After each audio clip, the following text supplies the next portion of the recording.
Hola amigos, que la paz del Señor esté siempre en sus hogares. José Moreno, servidor del Eterno y también de su pueblo. El día de hoy estaremos viendo Apocalipsis capítulo 11, la segunda parte donde hablaremos acerca de los dos testigos. Esos personajes que pueden ser para muchos misteriosos, el día de hoy vamos a hablar acerca de ellos. Pero antes es importante sonreír, ¿no te parece? En una ocasión estaba un hombre que tenía que transportar unos pingüinos al zoológico. Obviamente el camión en el que los llevaba un sistema de refrigeración. Sin embargo, en el trayecto se le descompuso y queriendo solucionar esto, ahí en medio del tráfico encontró un camión que llevaba leche. O bueno, un camión diseñado para llevar leche con sistema de refrigeración. Le dijo, oye amigo, ¿podrías hacerme este favor? Necesito llevar a estos pingüinos al zoológico. Lo puedes hacer tú y te pago esta cantidad de dinero. Le ofreció bastante dinero por hacerlo. El lechero dijo, pues está bien. Subieron los pingüinos al camión y se los llevó al zoológico. El transportista, el inicial, el primero, logró reparar su vehículo y dijo, voy a revisar al zoológico a ver si los pingüinos los fue a dejar allí. Y entonces cuando va llegando al zoológico, ve precisamente al lechero que sale en su camión y los pingüinos iban con él. No, ¿cómo? Va y lo detiene y le dice, amigo, oye, yo te pedí que vinieras y los trajeras al zoológico. Me dice, y eso hice. Entonces, ¿por qué te los llevas? Nada, dice, se la pasaron tan bien y son tan amables los pingüinos que dije, pues como me sobró bastante dinero, pues después del zoológico los voy a llevar al cine. Hay amigos que se extienden mucho en los favores y bueno, siempre es bueno que los amigos tengan un reencuentro y siempre es muy bueno que los amigos tengan estos tiempos de convivencia. Como te decía, vamos a ver Apocalipsis 11, pero tú estarás dándote cuenta si eres nuevo en el canal que cada semana yo les doy la porción que se tiene que leer de la palabra del Señor precisamente en esta semana y qué es lo que harían los apóstoles y también nuestro Señor Jesús en esta semana. En esta semana se está leyendo Génesis capítulos desde el 23 hasta Génesis capítulos 25. En uno de los pasajes de esta porción dice así en Génesis 24:51. He aquí Rebeca delante de ti, tómala y vete, y sea mujer del hijo de tu Señor, como lo ha dicho Adonai Dios. Está allí Labán y le dice a Eliezer, ¿está bien? Rebeca se puede ir contigo y llévatela pues para que sea la esposa de tu Señor Isaac, como Dios lo ha dispuesto. Aquí en este pasaje vemos que Isaac estaba, pues sí, consiguiendo de esta manera una esposa. Y quisiera mencionarte esto. Los publicistas tienen la capacidad de convencer a todos los que ven sus anuncios de que ese producto o ese servicio son los adecuados y los necesarios. Son capaces inclusive no solamente de convencer a las personas de que compren algo, sino de que voten por alguien en tiempos electorales. Y es que dejarnos llevar por lo que nuestros ojos ven es algo muy normal en nuestra sociedad actual. Se dice que somos una sociedad muy visual. Como te decía, Isaac estaba por elegir esposa y él no tuvo un publicista. De hecho, no tuvo la posibilidad de elegirla con lo que sus ojos le decían. Él, en cambio, tuvo que esperar a que fuera la decisión del Señor, la decisión de Dios, quien eligiera la mejor pareja para su vida.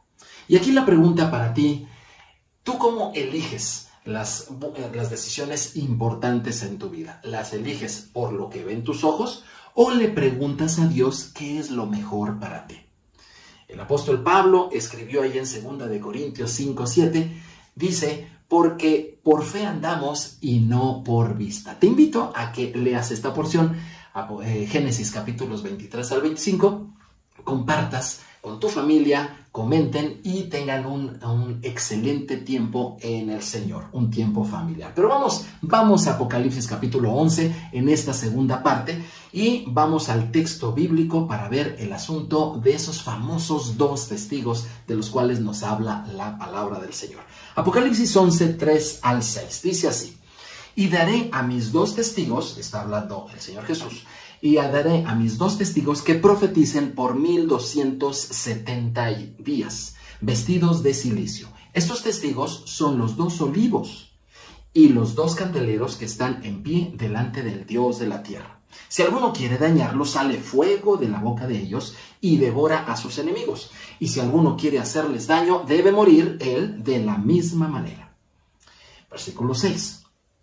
Estos, es decir, los dos testigos, los dos olivos, tienen poder para cerrar el cielo a fin de que no llueva en los días de su profecía, y tienen el poder sobre las aguas para convertirlas en sangre y para herir la tierra con toda plaga cuantas veces quieran.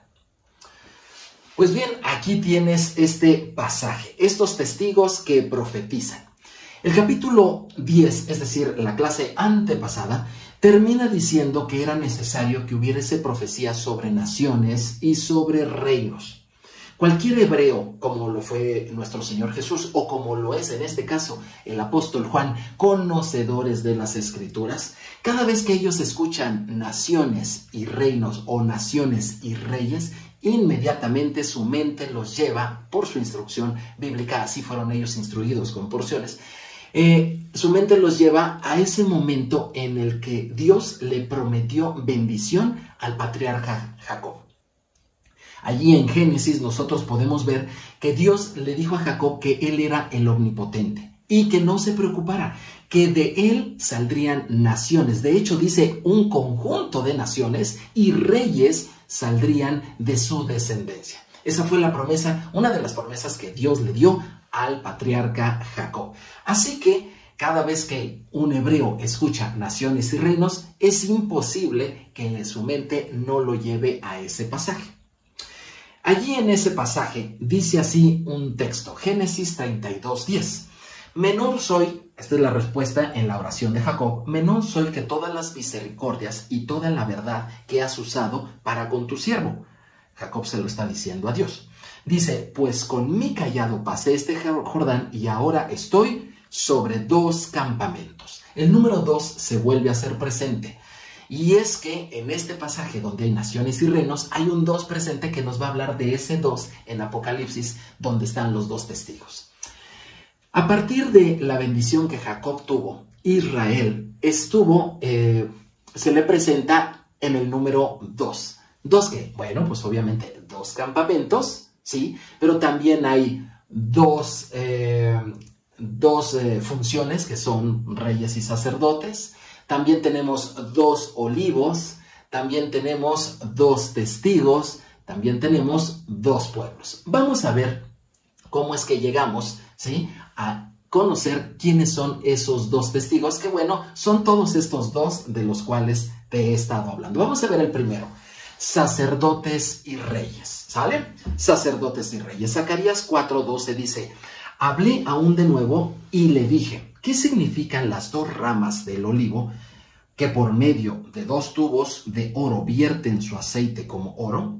Y me respondió diciendo, ¿no sabes qué es esto? Y dije, Señor mío, no. Y él me dijo, estos son los 2 ungidos que están delante del Señor de toda la tierra. Así que si nosotros queremos saber acerca de quiénes son esos 2 testigos de Apocalipsis, tenemos que entender que son estos 2 olivos, ¿sí? Y que aquí nos dice que son 2 ungidos. Parece como si el Señor nos estuviera trayendo pista tras pista. Quiero saber quiénes son. Bueno, son los 2 ungidos. Y como te dije, estos son los sacerdotes y los reyes. Porque la palabra de Dios nos enseña que a estas personas se les ungía con aceite. Sí, a los sacerdotes para que ejercieran una función de reconciliación, de paz. Ellos, los sacerdotes, son agentes de paz, tanto entre Dios y los hombres como también entre los propios seres humanos, ¿sale? Y también eran ungidos los reyes. Ellos son ungidos para que dirijan en bendición a aquellos que tienen a su cargo. Así que esos 2 testigos de Apocalipsis tienen estas características del sacerdote, que son agentes de paz. Yo sé que a lo mejor tú has visto una película donde se ven estos 2 testigos de Apocalipsis y se ven 2 personas muy enérgicas y de mal humor, de mal carácter. Se ve que no son muy amigables, ¿no? Pero en realidad estos dos testigos tienen esta característica, son agentes de paz, pero también son personas o grupos que están en liderazgo de otras y que los conducen por bendición. Los ungidos trabajan por la paz y por la bendición. Vamos a ver el siguiente grupo de dos para poder llegar a los dos testigos. Las dos casas de Israel, es decir, la casa de Israel y la casa de Judá. Si tú no has escuchado mucho acerca de esto, observa cómo se conectan estas dos casas. El pueblo de Israel, que está dividido en dos reinos, el del norte y el del sur, estas dos casas también se les llama el olivo. Fíjate, Jeremías capítulo 31, versículos 31 y 33. Dice así: He aquí vienen días, dice Yahvé, en los cuales haré nuevo pacto con la casa de Israel y con la casa de Judá. Versículo 33. Pero este es el pacto que haré con la casa de Israel después de aquellos días, dice Yahvé. Daré mi ley en su mente y la escribiré en su corazón, y yo seré a ellos por Dios y ellos me serán por pueblo. Dos olivos, dos testigos, dos funciones de sacerdote y de rey, y ahora tenemos dos casas. ¿Cuál es la casa? Dos campamentos, la casa de Israel y la casa de Judá. Y Dios dice que hizo pacto con estas dos casas. Sí, te fijaste muy bien. Y dice el nuevo pacto. El nuevo pacto Dios lo hizo con estas casas, la de Israel y la de Judá. No la hizo con los gentiles. ¿Y en qué consiste ese nuevo pacto? El nuevo pacto es que estas dos casas les son perdonados sus pecados y estas dos casas obedecen de todo corazón las instrucciones del Señor. Este nuevo pacto debería de ser pagado por alguien. Cuando tú vas al notario, cuando tú vas a hacer un acta, cuando tú vas a hacer un contrato y lo quieres ratificar ante las autoridades, bueno, pues hay que pagar los derechos. ¿Y quién pagó los derechos de ese nuevo pacto? Aquí dice Mateo 26, 28, porque esto es mi sangre del nuevo pacto, que por muchos es derramada para remisión de los pecados. Efectivamente, ese nuevo pacto lo pagó nuestro Señor Jesús, el Mesías de Israel. Vamos a ver más acerca de estas dos casas porque es posible que necesites más información. La vamos a tener en 3 capítulos 11. Sí, el primero de ellos, Jeremías capítulo 11. Este capítulo nos habla que la casa de Israel y la casa de Judá son ese olivo del cual habla Apocalipsis. Fíjate lo que dice Jeremías 11, 10 y 16. Dice así: se han vuelto a las maldades de sus primeros padres, los cuales no quisieron escuchar mis palabras y se fueron tras los dioses ajenos para servirles. La casa de Israel y la casa de Judá invalidaron mi pacto, el cual había yo concertado con sus padres. Versículo 16. Olivo verde, hermoso en su fruto y en su parecer, llamó Yahvé tu nombre. A la voz del recio estrépito hizo encender fuego sobre él y quebraron sus ramas. ¿Qué ocurrió con este olivo verde, que son las dos casas? Bueno, pues quebraron efectivamente allá en el desierto, adorando al becerro de oro, quebraron el pacto del Señor. Por eso tuvo que hacerse un pacto renovado, un nuevo pacto en la sangre de Jesucristo. Precisamente por eso. Aún así, les llama olivo verde hermoso. Pero tenía que haber una corrección. Y el Señor mismo a estas ramas de olivo, a estas dos casas, la casa de Israel y la casa de Judá, rompió algunas de sus ramas, las desgajó. Pero no te preocupes, el Señor es reparador. ¿Cómo reparó eso? Vamos al siguiente capítulo 11, pero ahora de la epístola a los romanos, y vamos a ver cómo reparó el Señor ese olivo quebrado. Romanos 11, versículos 11 y 17. Dice así: digo pues, ¿han tropezado los de Israel para que cayesen? Es decir, para que ya no se levanten. En ninguna manera. Pero por su transgresión vino la salvación a los gentiles para provocarles a celos. Versículo 17. Pues si algunas de las ramas fueron desgajadas y tú, siendo olivo silvestre, has sido injertado en ellas y has sido hecho participante de la raíz y la rica savia del olivo. Así es. Este olivo silvestre, estas dos casas, la casa de Israel y de Judá, al pecar, fueron rotas, fueron desgajadas algunas de sus ramas. ¿Qué hizo el Señor allí? Bueno, lo que hizo fue tomar ramas silvestres de olivo silvestre. ¿Y quiénes son ellos? Los que no somos del pueblo de Israel, y nos puso entre ellas, nos injertó para que tuviéramos la misma instrucción, el mismo Dios, el mismo Salvador, la misma palabra, las mismas promesas. ¡Wow! Apocalipsis 11 dice una característica de este olivo, de estos dos testigos, de estos dos olivos. ¿Será que por haber sido rotos y reparados sean débiles? No. Fíjate lo que dice Apocalipsis 11, el capítulo que estamos viendo, y dice así versículos 4 y 5. Estos testigos son los dos olivos, ya vimos quiénes son, y los dos candeleros que están en pie delante del Dios de la tierra. Si alguno quiere dañarlos, sale fuego de la boca de ellos y devora a sus enemigos, y si alguno quiere hacerles daño, debe morir él de la misma manera. Estas dos ramas del olivo verde, estas dos casas que han sido rotas y reparadas, añadiéndole, injertándole los gentiles en Israel, en el nuevo pacto, estas dos casas son protegidas por el Señor. Y no solamente eso, sino que además tienen poder en su boca para hablar la palabra de Dios. Dios los protege de sus enemigos al punto de matar a todos aquellos que les hagan guerra a estas dos casas, a la casa de Israel y a la casa de Judá. Y finalmente vamos a ver los dos profetas. Ya vimos los dos campamentos allá en la bendición de Jacob. Ya vimos las dos funciones de reyes y sacerdotes. Ya estuvimos viendo las dos casas, las dos ramas de este olivo. Ahora vamos a ver los dos profetas para saber en sí quiénes son estos dos testigos. Apocalipsis 11:6 dice: estos tienen poder para cerrar el cielo a fin de que no llueva en los días de su profecía, y tienen el poder sobre las aguas para convertirlas en sangre y para herir la tierra con toda plaga cuantas veces quieran.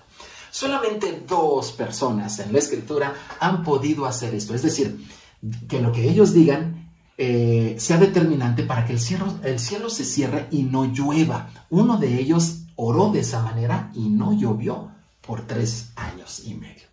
Y otra persona tuvo el poder de hacer que las aguas se convirtieran en sangre y de herir a la tierra con plagas. ¿Quiénes son estos personajes? ¿Los recuerdas? Efectivamente.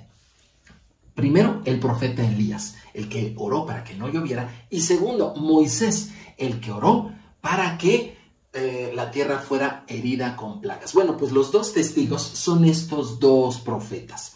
En el futuro también vendrán personas con estas características que tienen Elías y Moisés. Sin embargo, aquí hay algo interesante que nos habla de esta unión de judíos y gentiles, todos ellos creyentes en el Mesías de Israel, en el Dios de Israel. Tanto Elías como Moisés tienen características similares, pero en sentidos cruzados, en sentidos contrarios. ¿A qué me refiero? Mira, en realidad Moisés es un varón hebreo al que se le puso un nombre gentil, específicamente uno egipcio. Sí, Moisés no es un nombre judío, ni Moisés, ni Manasés, ni Ramsés, todos ellos son nombres egipcios. Moisés es un hebreo al que se le puso un nombre egipcio, un nombre gentil, y aún así sirvió al Señor. Pero ahora Elías es un varón gentil al que se le puso un nombre hebreo. Sí, Elí significa mi Dios es grande. ¿Sí? Nada más que de Elías no se tiene ni la genealogía, y él es procedente de Tisbe, un lugar que no figura en la geografía de la tierra prometida. Elías no procede de ninguna familia judía y tampoco nació en el territorio de Israel. Elías realmente es un gentil al cual Dios le da poder para hablarle a Israel, ¿sí?, en una función muy específica. Otras dos características de estos grandes profetas que están cruzadas de una manera muy interesante. Moisés encargó guardar la Torá, algo que la casa de Judá ha venido haciendo, y por eso tenemos la Biblia hoy en nuestras manos el día de hoy. Elías ordenó dejar la idolatría, y es algo que la casa de Israel ha venido haciendo. Sí, todos aquellos que han ido dejando la idolatría están siendo injertados en Israel, están siendo injertados y están escuchando. ¿Por qué? Porque están escuchando la voz profética de Elías. Ese profeta Elías le sigue diciendo: deja la idolatría, decídete por el Dios invisible. En Moisés y Elías vemos a los profetas en los que no solamente se une, sino que además se entrelaza el pueblo de Dios, conformado por un remanente tanto de judíos como de gentiles que creen, confían y obedecen al Dios de Israel. Son salvos en el Mesías de Israel y caminan siendo instruidos por la palabra de Dios, el Dios de Israel. Cantares 6:13 dice así: vuélvete, vuélvete, oh Sunamita, vuélvete, vuélvete, y te miraremos. ¿Qué veréis en la Sunamita? Algo como la reunión de dos campamentos. Estos dos testigos harán lo que miles de años no han hecho: la unión de corazón, tanto de judíos como gentiles, en el Señor. Vuélvete. Esos dos campamentos que una vez Jacob tuvo allí en su regreso a la tierra de Israel, cuando el Señor Jesús regrese por segunda vez a la tierra de Israel, esos campamentos se verán unidos. Qué hermoso. Los amigos, tanto judíos como gentiles, creyentes en el Señor, ahora unidos, juntos, como amigos, como hermanos, en una sola fe. Estos son los dos testigos que vienen pronto, según la profecía del Apocalipsis.